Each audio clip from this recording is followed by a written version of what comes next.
Hello students, welcome back to the channel. DH2 अकॅडमीच्या आणखी एका ब्रँड न्यू व्हिडिओमध्ये मी प्रसाद सर तुमच्यापैकी प्रत्येकांचं स्वागत करतोय. आजपासून आपण 12वी चिटणीसाच्या कार्यपद्धतीचा तिसरा चॅप्टर सुरुवात करत आहोत. अतिशय महत्त्वाचं, ज्याचं नाव आहे भाग विक्री. राईट. आता भागांचे दोन प्रकार असतात, समहक्क भाग, अग्रहक्क भाग. कंपनीच्या एकूण वित्तीय भांडवलापैकी एक महत्त्वपूर्ण स्रोत मानला जातो, म्हणजे भाग. आता भागांचे दोन प्रकार आहेत, समहक्क भाग, अग्रहक्क भाग. या चॅप्टर मध्ये आपल्याला डिस्कस करायचं आहे की ह्या सर्व भागांची विक्री कशा पद्धतीने करण्यात येते. जेवढं आपण विचार करत असताना विचार करतो की जेवढं सोपं आहे तेवढं सोपं नसतं. भागांची विक्री करणं खूप अवघड असतं, त्याच्यामध्ये खूप सारे डॉक्युमेंटेशनची प्रोसेस येते. ओव्हरऑल भाग विक्रीशी संबंधित हा पूर्ण चॅप्टर असणार आहे. ऑलराईट, तुम्हाला जास्त कन्फ्यूज न करता डायरेक्ट नेतो तुम्हाला चॅप्टर मध्ये. खूप मजा येणार आहे, व्यवस्थित पहा. तुमच्यापैकी मॅक्सिमम जणांचे कमेंट्स मी वाचत असतो. मागच्या चॅप्टरच्या व्हिडिओला तुम्ही भरभरून प्रतिसाद दिलेला आहे. एक्झॅक्ट जर कमेंट मोजले तर मागच्या चॅप्टरचे जवळपास 12 ते 15च्या आसपास व्हिडिओ झालेले आहेत. त्याच्या सर्व व्हिडिओची जर कमेंट मोजले तर नियर अबाउट 1000 पेक्षा जास्त कमेंट तुम्ही त्या सर्व व्हिडिओमध्ये केलेला आहे. आणि मॅक्सिमम मुलांचं म्हणणं एकच होतं की सर आम्हाला समजत आहे, तुम्ही प्लीज हे सिरीज बंद करू नका, SP कंटिन्यू असू द्या. डोंट वरी, तुमचा जर सपोर्ट असेल, तुम्ही जर डेली व्हिडिओज बघणार असतील तर चॅनलवर येत राहतील, ऍप्लिकेशनवर बिग बुल बॅचवर दिसतच असेल. Okay, done. चॅप्टरच्या सुरुवातीला बघा, आपल्याला थोडंसं प्रिपेअर केलेलं आहे की मागच्या चॅप्टर मध्ये काय झालेलं, इथं काय झालेलं, काय नाही, ते स्टेप बाय स्टेप आपण बघूयात. पार्ट 2 मध्ये आपण कंपनी वित्त उभारणीसाठी वापरत असलेल्या वित्त साठ्यांचा विविध स्रोतांचा अभ्यास केला. तुमच्यापैकी मॅक्सिमम जणांना माहित असेल, रिलायन्स कंपनीला 100 करोड रुपये पाहिजे होते. तुम्ही व्हिडिओ बघितला असाल, त्यापैकी मालकांना 30 करोड टाकलं. राहिलेले 70 करोड रुपये कशा विविध सोर्सेस मार्फत आपल्या बिझनेसला आले हे आपण डिस्कस केलं मागच्या चॅप्टर मध्ये. ओके, कंपनीची भांडवल संरचना, तिच्यामध्ये मालकीचे भांडवल, कर्जाऊ भांडवल आणि बनलेली असते. बरोबर आहे. आपल्या रिलायन्स कंपनीची जी भांडवल संरचना होती त्याच्यामध्ये 30% भांडवल हे मालकीचं होतं. सॉरी, 30 + 20 म्हणजे 30% मालकानं टाकले होते, 20% भाग विक्री, म्हणजे टोटल 50% भांडवल कसं होतं, मालकीचं. आणि राहिलेलं 50% कर्जाऊ भांडवल होतं. भांडवल संरचना म्हणजेच काय की थोडक्यात किती टक्के भांडवल मालकीचं आहे, किती टक्के भांडवल कर्जाऊ आहे, हे एकंदरीत जाणून घेणं, याला संरचना, भांडवल संरचना असं म्हणतात. ओके, मालकीचे भांडवल हे समहक्क भाग, अग्रहक्क भाग, राखीव उत्पन्नाद्वारे बनलेले असते. समहक्क भाग भांडवल, अग्रहक्क भाग मिळून कंपनीचे भाग भांडवल बनते. आपल्याला माहित आहे ऑलरेडी, भागाने मर्यादित कंपनी भाग वाटप करून भाग भांडवल उभारतात. आता बघा, जेवढेही कंपनीज आहेत त्या कंपनीला भांडवल उभारायचं असेल तर भाग विक्री हा अतिशय महत्वाचा पार्ट आहे. आणि या चॅप्टरच्या पहिल्या 4 लाईन मध्ये सांगितलेलं आहे की कशा पद्धतीने कंपनीची भांडवल कॅपिटल स्ट्रक्चर असतो, भांडवल संरचना असते. आणि त्या भांडवल संरचनेत कंपनीला जर भाग उभारायचा असेल तर मालकीच्या भांडवलामध्ये महत्वपूर्ण भूमिका कोणते दोन भाग बजावतात, एक समहक्क भाग आणि दुसरा अग्रहक्क भाग. या पाठामध्ये आपण कंपनी आपल्या गरजा लक्षात घेऊन विविध प्रकारचे भाग वाटप कसे करतात त्याबद्दल तपशीलवार अभ्यास करू. तसेच भागाच्या संबंधित विविध संकल्पना देखील शिकू. ठीक आहे, चॅप्टर सांगायला की बाबा कंपनी त्यांचे फायनान्शियल नीड्स बघून जेव्हा जेव्हा पैशाची गरज असते ते गरज ओळखून कशा पद्धतीने कंपनीचे स्वतःचे भाग वाटप करत असते, त्याचबरोबर तपशीलवार अभ्यास करूया. तुम्ही तुमच्या आजूबाजूला अनेक वेळेस ऐकलं असाल की काही काही न्यूज तुम्हाला अशा पद्धतीने हिट करतात की दिमाग खराब होऊन जात असते. ओके, त्यातल्या त्यात आपल्या फॅमिली मेंबर्स मध्ये असं जर झालं तर आणखी दिमाग खराब होते.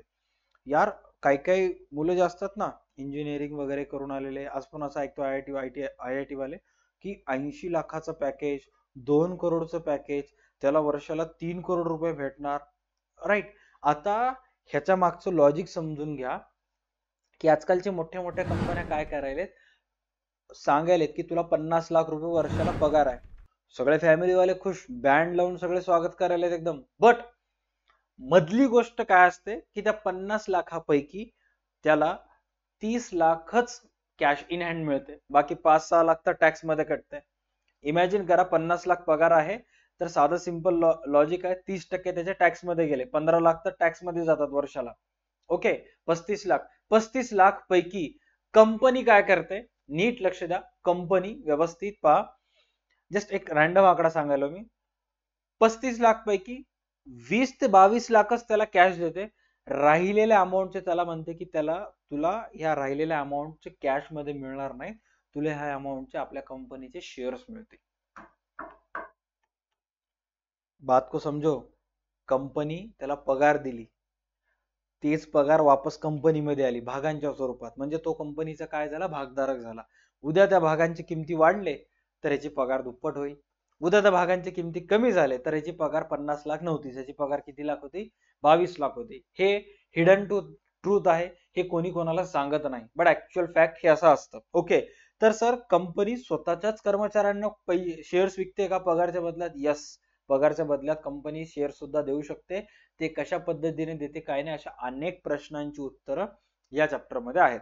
आता या चॅप्टरचा सर्वात पहिला पॉइंट आहे भाग भांडवलाचे वर्गीकरण. आता कंपनीचं आपण बघितलं, कंपनी भाग विकून पैसे घेते, भाग विकून पैसे घेते. भाग विकून पैसे घेणे एवढं सोपं नाही, त्यातल्या त्यात भारतामध्ये. का?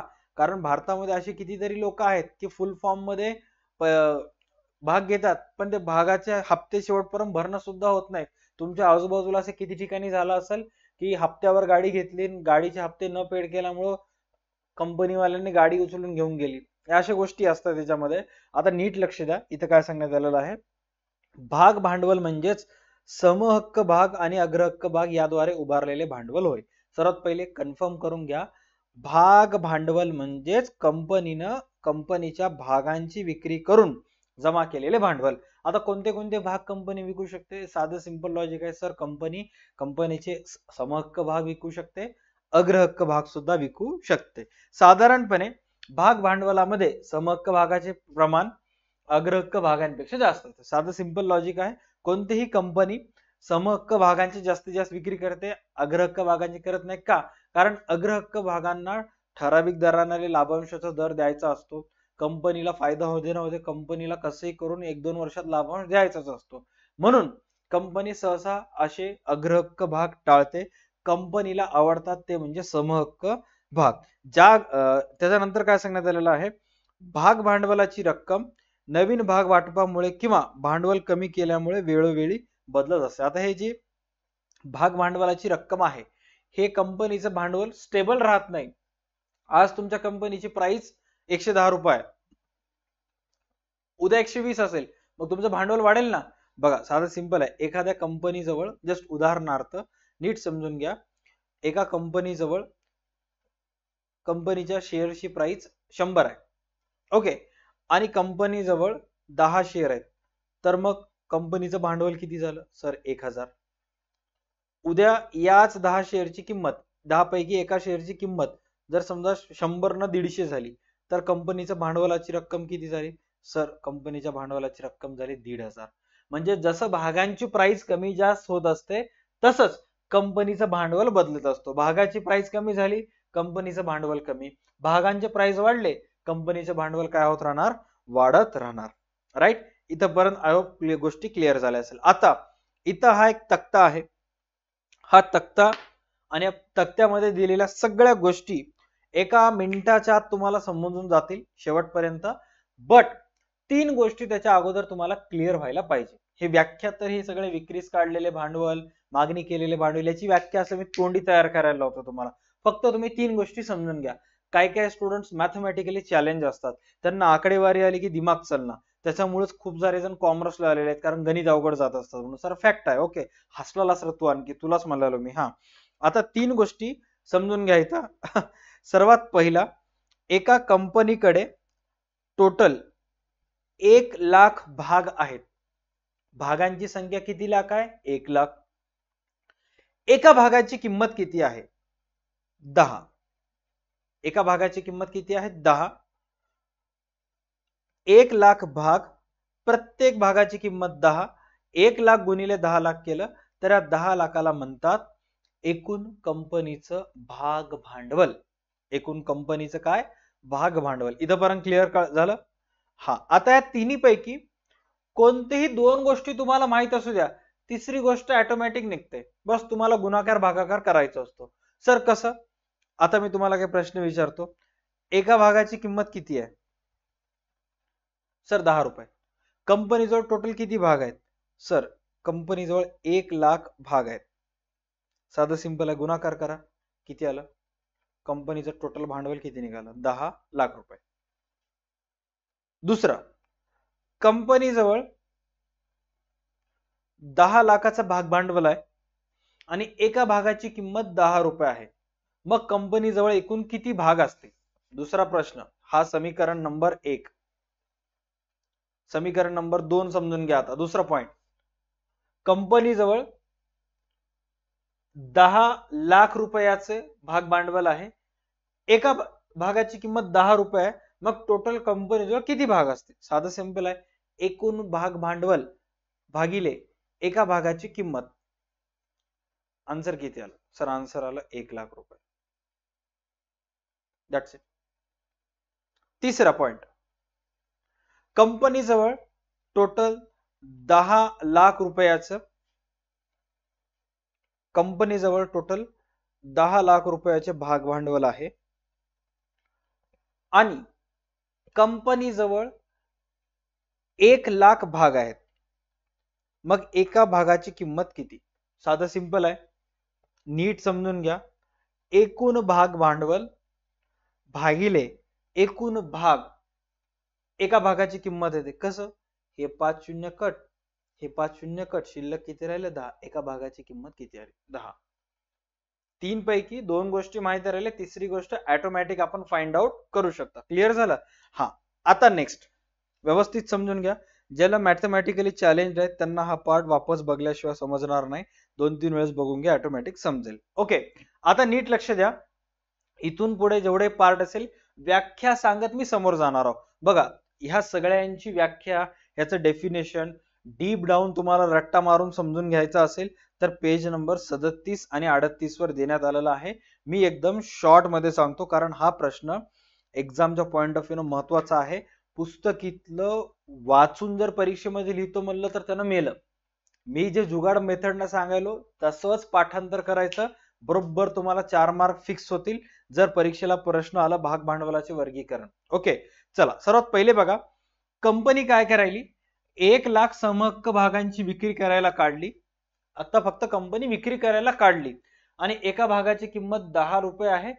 कंपनीचा मानस आहे की कंपनीला काही करून 1,00,000 भागांची विक्री, त्यातलं प्रत्येक भाग 10 रुपयाला विकून टोटल कंपनीला किती भाग पाहिजेत? किती लाख रुपये पाहिजेत? 10 लाख रुपये. आता कंपनी काय करते? एकदाच सगळे भाग काढत नाही. जर मोठी फेमस कंपनी असेल, खूप प्रॉफिट मध्ये आहे, लोकांमध्ये चर्चा आहे त्या कंपनीची की कंपनी चांगली आहे, अशी आहे, तशी आहे, मग अशा परिस्थितीमध्ये नीट लक्षात घ्या, अशा परिस्थितीमध्ये कंपनी सगळेचे सगळे भाग विकते. बट कंपनीला जेव्हा माहित आहे की आपण लॉस मध्ये आहोत, तरी सुद्धा आपल्याला पैशाची गरज आहे म्हणून आपण मार्केटमध्ये आलो, मग कंपनी काय करते? सगळेचे सगळे भाग विकायला काढत नाही. तर कंपनी काय करते? बघा, आता इथे 1,00,000 भाग कंपनी जवळ आहेत, तर त्या 1,00,000 पैकी कंपनी किती किती हजार भागांची विक्री करायला काढली? 40,000. राईट. राहिलेले 60,000 ते आत्ताच विक्री करणार नाही. कंपनी काय करेल? त्याची विक्री भविष्यात जर गरज पडली तर या 60,000 भागांची विक्री करेल. All right. हा, आता नीट लक्षात घ्या. मग कंपनी 40,000 भाग विक्री करायला काढली, त्यात एका भागाची किंमत किती आहे? 10. म्हणजे कंपनीला सध्या किती लाखांची गरज आहे? 4 लाखांची गरज आहे. आता व्याख्या कसं करायचं? नीट चेक करा. कंपनीच्या एकूण भाग भांडवलापैकी, नीट लक्ष द्या, कंपनीच्या एकूण भाग भांडवलापैकी जो भाग विक्रीस काढला जातो, कंपनीच्या एकूण भागांपैकी किंवा कंपनीच्या एकूण भाग भांडवलापैकी जो भाग विक्रीस काढलेला असतो, अशा भागांना म्हणतात किंवा अशा भांडवलाला म्हणतात विक्रीस काढलेले भांडवल. कंपनीच्या एकूण भांडवलापैकी जो भाग विकायला काढला असतो किंवा विकायला काढला जातो, अशा भागाला म्हणतात विक्रीस काढलेले भांडवल. सर, ह्याची व्याख्या काय सांगता येईल? कंपनीच्या एकूण भांडवलापैकी जो भाग विक्रीसाठी काढला जात नाही, अशा भांडवलाला विक्रीस न काढलेले भांडवल म्हणतात. सर एवढी सोपी आहे व्याख्या? ह्याच्यापेक्षाही सोपी आहे समोरची व्याख्या. फक्त तुम्ही लक्षात घ्या की हे 4 लाख कसे आले. सर किती सोपं आहे, 1 लाख भाग विकायला काढली, 1 लाख भाग कंपनीचे आहेत, त्यापैकी 40,000 विकायला काढली, 40,000 गुणिले 10 म्हणजे कंपनी किती लाखांचे भाग विकायला काढली? 4 लाख. 1 लाख पैकी 40,000 विकायला काढली म्हणजे साधं सिंपल आहे, 60,000 कंपनी विकणार नाही. 60,000 गुणिले 10, विक्रीस न काढलेले भांडवल किती लाखाचे? 6 लाखाचे. इथपर्यंत क्लिअर? हा सर क्लिअर. समोर जाऊयात. आता कंपनी भलेही 40,000चे भाग विकायला काढू दे, ग्राहक खरेदीला तर तयार पाहिजे. कंपनी जर चांगली असेल तर रातोरात विकून जाईल, बट कंपनी जर GNDU असेल तर लोक घेतील का? घेणार नाहीत, कमी मागणी करतील. आता इथं सिनारिओ समजून घ्या काय काय झाले काय काय नाही ते. की कंपनी विक्रीस काढली 40,000 भाग, पण लोक काय म्हणले की बाबा कंपनी कशी आहे की काय की 40,000 पैकी फक्त 30,000च भाग विकल्या गेले. किती भाग विकल्या गेले? 30,000. म्हणजे लोक म्हणले कंपनी 40,000 भाग विकायला काढली, कोणी 5 घेतले, कोणी 6 घेतले, कोणी 10 घेतले, कोणी 100 घेतले, कोणी 150 घेतले. असं जेवढेही भाग लोक म्हणले मला पाहिजे मला पाहिजे, अशा सगळ्यांची जर बेरीज केली तर कंपनी 40,000 विकायला काढली, बट लोकांकडून मागणी कितीची आली? 30,000ची. आणि मग सर राहिलेले 10, आता जे विकले त्याला कंपनी काय म्हणतात? प्रत्यक्ष विकलेले किंवा खपलेले भांडवल. आणि जे विकले गेले नाहीत, प्रत्यक्षपणे न विकलेले किंवा न खपलेले भांडवल असे म्हणतात. सो कंपनी विकायला काढली होती 40,000, विक्री किती झाले? 30,000. म्हणजेच कंपनी 4 लाखचे विकायला काढली होती, विकले फक्त किती लाखाचे? 3 लाखाचे. आणि 1 लाखाचे विकल्या गेले नाहीत. सर व्याख्या किती सोपं आहे. कंपनीने विक्रीस काढलेल्या भांडवलापैकी, नीट लक्षात आहे कोणतं भांडवल आहे? विक्रीस वय. इथं मी काय सांगितलं होतं? कंपनीच्या एकूण भांडवलापैकी जो भाग विक्रीस काढला जातो त्याला विकलेले भांडवल, विक्रीस काढलेले भांडवल म्हणतात. व्याख्या नीट. कंपनीच्या एकूण भांडवलापैकी जो भाग विक्रीस काढला जातो त्याला विक्रीस काढलेले भांडवल म्हणतात. कंपनीच्या एकूण भांडवलापैकी जो भाग विक्रीस काढलेला नसतो अशा भागाला विक्रीस न काढलेले भांडवल असे म्हणतात. ह्याची व्याख्या बघा आता इथं खालचे 30,000चे आणि 10,000चे. कंपनीने विक्रीस काढलेल्या भांडवलापैकी जो भाग प्रत्यक्षपणे भागधारकांना विकल्या जातो त्या भागाला प्रत्यक्ष विकलेले भांडवल किंवा प्रत्यक्षपणे खपलेले भांडवल असे म्हणतात. सर याची व्याख्या काय? कंपनीने विक्रीस काढलेल्या भांडवलापैकी जो भाग प्रत्यक्षपणे विकल्या जात नाही अशा भांडवलाला प्रत्यक्ष न विकलेले किंवा न खपलेले भांडवल असं म्हणतात. एवढं सोपं आहे, फक्त आकडे समजून घ्यायचं. आता सर 30,000चे भाग विकले, एका भागाची किंमत आहे 10 रुपये, एका भागाची किंमत किती आहे? 10 रुपये. 30,000 भागांची मागणी आली. आता इथं सर्वात मेन टर्निंग पॉइंट आहे. आता एका भागाची किंमत किती होती? 10 रुपये. तर कंपनी हे 10 रुपये भागधारकाकडून एकदाच घेत नाही. कंपनी हे 10 रुपये टप्प्या टप्प्यानं घेते. बघा सर्वात पहिले कंपनी काय म्हणली? 40,000 भाग विकायला काढली होती, 30,000 भागांचीच मागणी आली. तर ज्या 30,000 भागांची मागणी आली कंपनीने त्या सगळ्यांना जमा केलं आणि त्यांना सांगले की बाबा तुम्ही भले 30,000 भाग खरेदी केलात, एका भागाची किंमत आहे 10 रुपये, तर 10 पैकी 5 रुपये तुम्हाला आत्ता द्यायचे. आज 10 पैकी 5 रुपये तुम्हाला आत्ता द्यायचे. मग लोक म्हणले राहिलेले 5 रुपये कधी? तर त्या 5 पैकी 4 रुपये आम्ही 3 महिन्यानंतर 4 महिन्यानंतर मागू, ते मागितलं तेव्हा द्यायचं. लोक म्हणले की एका भागाची किंमत आहे 10, 5 आता मागायलात, 4 रुपये राहिलेले 3-4 महिन्यानंतर मागायलात, मग 1 रुपये. कंपनी सांगली की ते 1 रुपये राखीव भांडवल आहे, जेव्हा कंपनी बंद पडेल त्यावेळेस तुम्हाला द्यावं लागेल. आता ते काय असेल? राखीव म्हणून आम्ही बाजूला ठेवून टाकू. ऑलराईट, इथपर्यंत कळालंय? हा कळालं. आता नीट लक्षात घ्या व्याख्या व्यवस्थित. ओके,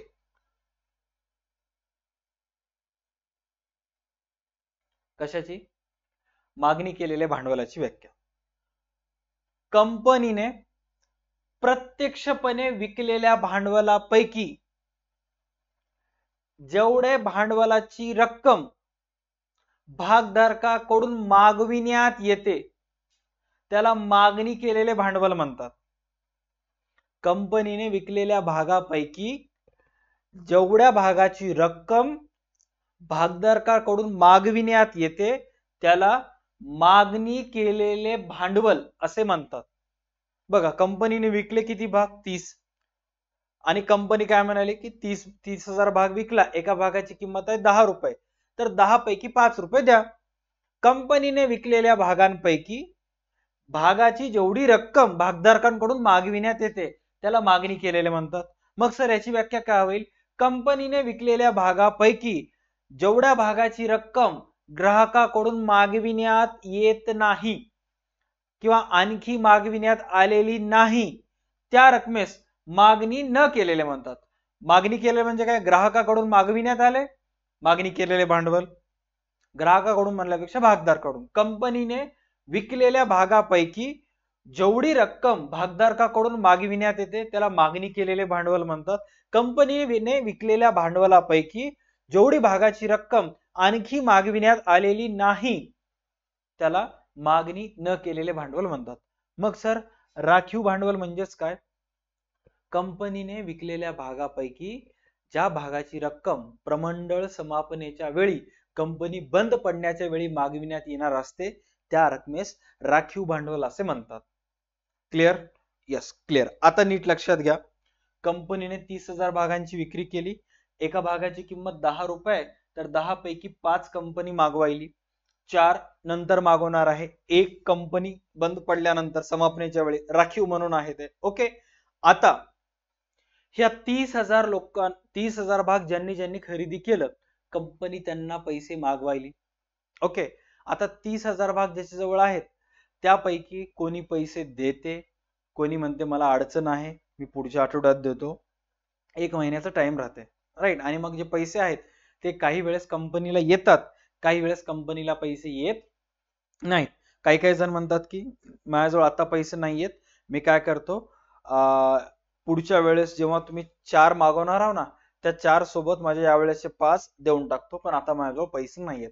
हे असं होतच असतं, राईट. मग आता इथं काय सांगण्यात आलेलं आहे चेक करा की एकूण कंपनीने मागविल्यापैकी 20,000 लोकांनी पैसे दिले, 20,000 भागांचे पैसे कंपनीला आले. कंपनीचे टोटल किती भागांची मागणी केली होती? 30,000 भागांची मागणी केली होती. तर त्या 30,000 पैकी 20,000 भागांचे पैसे कंपनीला आले. म्हणजे किती आले? 20,000 गुणिले 5 आले, म्हणजे 1 लाख रुपये आले. कंपनीला यायला किती पाहिजे होते? 1.5 लाख. 30,000 भागा, 30,000 गुणिले 5, 1.5 लाख कंपनीला यायला पाहिजे होते. तर 30,000 भागांपैकी 20,000 भागाचेच पैसे आले, राहिलेले 10,000 भागाचे पैसे नंतर येतील आता. ओके, आणि हे 20,000 जणांनी 20,000 भागांची किंमत 20,000 गुणिले 5, 1 लाख रुपये कंपनीला आले. किती रुपये आले नाहीत? साधं सिंपल आहे सर, 1.5 लाख येणं बाकी होते, 1 लाख आले, याचा अर्थ किती हजार आले नाहीत? 50,000 आले नाहीत. मग सर ह्याच्या दोघांची व्याख्या कशी होईल? या दोघांची व्याख्या बघा.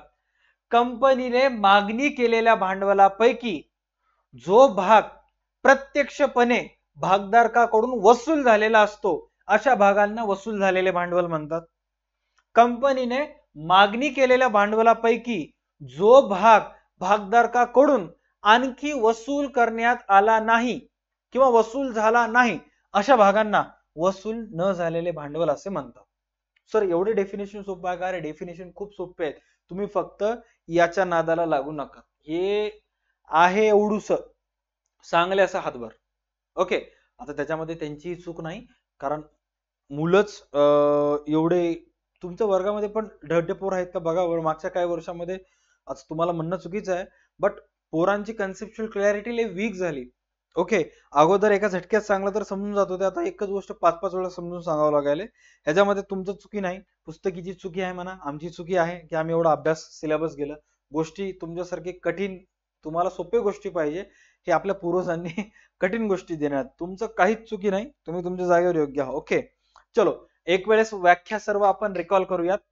कंपनीने कंपनी या बघा आता इथं पहिली व्याख्या काय, अधिकृत किंवा नाममात्र किंवा नोंदवलेले भांडवल. अधिकृत, नाममात्र, नोंदविलेले. Authorised, registered, nominal. Authorised, registered, nominal. Sir याची व्याख्या काय, कंपनीच्या घटनापत्रकात जेवढ्या भांडवल उभारणीचा उल्लेख केलेला असतो त्या भांडवलाला अधिकृत, नाममात्र किंवा नोंदविलेले. अधिकृत म्हणजे ऑथोराइज्ड, नाममात्र म्हणजे नॉमिनल आणि नोंदविलेले म्हणजे रजिस्टर्ड कॅपिटल असं म्हणतात. तुम्हाला जर कधी कोणी विचारलं की सांग अधिकृत, नाममात्र, रजिस्टर्ड म्हणजेच काय, सरळ सरळ सांगायचं कंपनीच्या घटनापत्रकात जेवढ्या भांडवल उभारणीबद्दल उल्लेख केलेला असतो त्याला अधिकृत, रजिस्टर आणि अधिकृत, नाममात्र किंवा नोंदविलेले भांडवल असं म्हणतात. ओके. त्यानंतर कंपनीच्या एकूण भाग भांडवलापैकी जो भाग विक्रीस काढलेला जातो त्यास विक्रीस काढलेले भांडवल म्हणतात. कंपनीच्या एकूण भाग भांडवलापैकी जो भाग विक्रीस काढल्या जात नाही त्याला विक्रीस न काढलेले भांडवल म्हणतात. त्यानंतर कंपनीने विक्रीस काढलेल्या भांडवलापैकी जो भाग प्रत्यक्षपणे ग्राहकांना किंवा भागधारकांना विकला जातो त्यास प्रत्यक्ष विकलेले किंवा खपलेले भांडवल म्हणतात. कंपनीने विक्रीस काढलेल्या भांडवलापैकी जो भाग ग्राहकांमार्फत किंवा भागधारकांमार्फत विक्री केल्या जात नाही किंवा त्यांच्या मार्फत खरेदी केल्या जात नाही अशांना प्रत्यक्ष न विकलेले किंवा खपलेले भांडवल असे म्हणतात. त्याच्यानंतर कंपनीने प्रत्यक्ष विकलेल्या भांडवलापैकी जो भाग भागधारकांमार्फत मागविण्यात येतो त्याला मागणी केलेले भांडवल म्हणतात. कंपनीने प्रत्यक्ष विकलेल्या भागापैकी जो भाग किंवा ज्या भागाची रक्कम भागधारकांकडून आणखी मागविण्यात आली नाही अशांना मागणी न केलेले भांडवल म्हणतात. कंपनीने प्रत्यक्षपणे विकलेल्या भागांपैकी जो भाग प्रमंडळ समापनेच्या वेळी मागविण्यात येतो, राखून ठेवण्यात येतो त्याला राखीव भांडवल असे म्हणतात. त्यानंतर कंपनीने एकूण मागणी केलेल्या भांडवलापैकी जेवढे भाग कंपनीला वसूल होतात त्यास वसूल झालेले भांडवल असे म्हणतात. कंपनीने मागणी केलेल्या भांडवलापैकी जो भाग कंपनीला वसूल झालेला नसतो त्याला वसूल न झालेले भांडवल असे म्हणतात. That's it for today's video. भेटूयात पुढच्या क्लासमध्ये. तोपर्यंत पाहत राहा तुमचा आवडतं युट्यूब चॅनल DA2 अकॅडमी. चलो bye bye, take care. Video आवडला असेल तर चॅनलला लाईक करा, चॅनलला सबस्क्राईब करा. भेटूयात पुढच्या क्लासमध्ये.